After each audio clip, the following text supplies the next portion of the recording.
इसलिए मारते हैं तो गाय तो थी कामधेनु और जो अपना बनाए चारा पता स्त्री का, तो गाय स्त्री कर दिया तो बड़ा गायत्री। ब्रह्मा जी का दूसरा पत्नी कहलाया। गायत्री मंत्र सबसे पावरफुल है। अपन कहीं भी करो, कैसे भी करो, लेकिन आसन बिछाओ। आसन बैठने के बाद इसका फल मिलता है, नहीं तो कुछ का फल नहीं मिलेगा और बेकार रहेगा। अब हो गया दूसरा पत्नी, हो गया गायत्री माता। ये होता हवन शुरू, मंत्रों की आवाज़ लगती है, ओम सुहा सुहा, जो आवाज़ होती है वो जाती सभी कानों में। अब ले कौन हो रहा था? भगवती माता, उनके कानों में आवाज़ जाती है तो विचार करती है, सोचती है कि हवन कैसे हो गया, इसलिए ये अवस्था होगी। तो पत्नी ये होता नहीं है तो कार्य सफल भी नहीं होता है। मैं तो यही हूँ।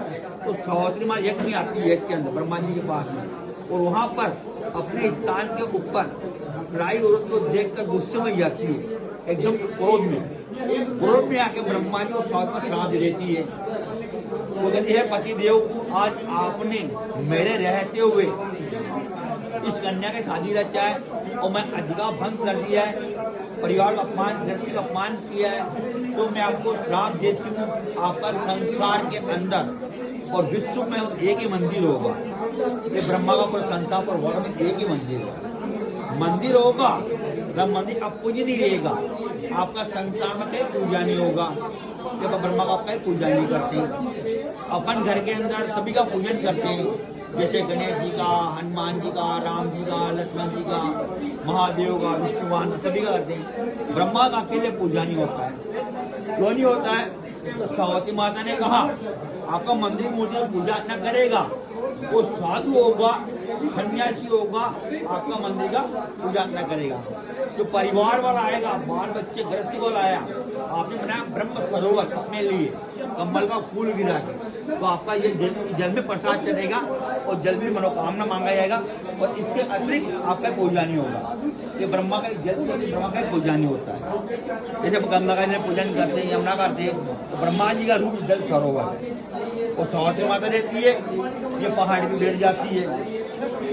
हमारे यहाँ पे 2-3 कार्य, जो भी लोग आते हैं 2-3 कार्य के लिए आते हैं।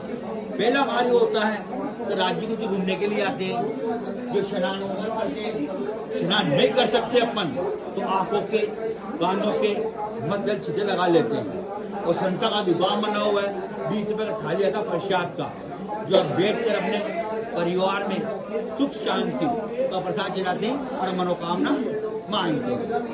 दूसरा कार्य होता है, अपने घर में होता है पूर्वज जो गुजर गया या गुजरा हुआ होता है, जैसे माता पिता, दादा दादी, परदादा परदादी, नाना नानी, सास ससुर, मामा बुआ फूफा, कोई भाई बहन, छोटा बड़ा जाना अनजाना, कोई भी गुजरा हुआ होता है, उसका करते हैं पितृ तर्पण, जल तर्पण देते। जल तर्पण करने से क्या होता है? पितरों को शांति मिलती है, अपना वही शाखा चलता रहता है, और इससे पितृ दोष होता है अपने ऊपर, वो मुक्त हो जाता है। इससे पितृ कृपा बनी रहती है। तो पितरों जल देने से क्या होता है? पितृ राजी होते हैं, पितरों द्वार खुल जाते हैं और घर में सुख कार्य होते रहते हैं। तीसरा कार्य होता है सुहागन पूजन। जो सुहागन माता बहनी होती है, वो अखंड सौभाग्य बचने के लिए सावित्री माता का बिंदी लेती है। तो सावित्री माता होती है, पति लंबी उम्र मानने का वर देती है। चौथा कार्य होता है अस्थि विसर्जन। तो परिवार गुजरा हुआ होता है, उसका अस्थि विसर्जन करते हैं। पांचों काम होता है पिंडदान। तो पितरों की शांति के लिए समय होता है अपने पास, 1 घंटा 2 घंटे होते हैं, तो पिंडदान करते हैं। नहीं तो पितृ 10 मिनट का समय तर्पण करे जाते हैं। क्योंकि भगवान रामचंद्र ने आकर दशरथ जी के पिंडदान और तर्पण किया था, तो उनको मोक्ष मिला था। उन्होंने किया था गया के अंदर, तो वहाँ पर आकाश मोक्ष नहीं मिला, वहाँ हुई आकाशवाणी और कहा, आप जाओ सत्युग पुष्करम, है प्रभु आप पुष्कर जाओ ब्रह्मधाम, और सत्युग पुष्करम यानी कि सत्यु का बधाव किए थे। वहाँ जाकर आप पिता दशरथ जी के पिंडदान करोगे या पितृ तर्पण करोगे तो पिताजी को मुक्त मिलेगा। तो भगवान रामचंद्र ने आकर दशरथ जी के पिंडदान किया था और पितृ तर्पण किया था। और उस टाइम में कोई साधन तो था नहीं, जो अपन बोलते हैं रेगिस्तान, मिट्टी बोलते हैं, माटी के पिंड बना के पिंडदान किया था और पितरों को तर्पण किया था और ब्राह्मणों को भोजन कराया था। आने का सरोवर है इसके 52 घाट है। और नगर में एक या छोटे छोटे मंदिर है।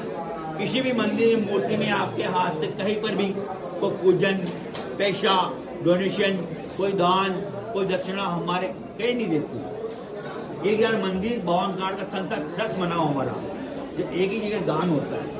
दान का लगता है भोग, भोग में अपने परिवार में कुछ शांति के लगाते हैं, परिवार के लिए लड्डू का भोग लगाते हैं, या परिवार खीर पूरी का लगाते हैं, तो पितरों के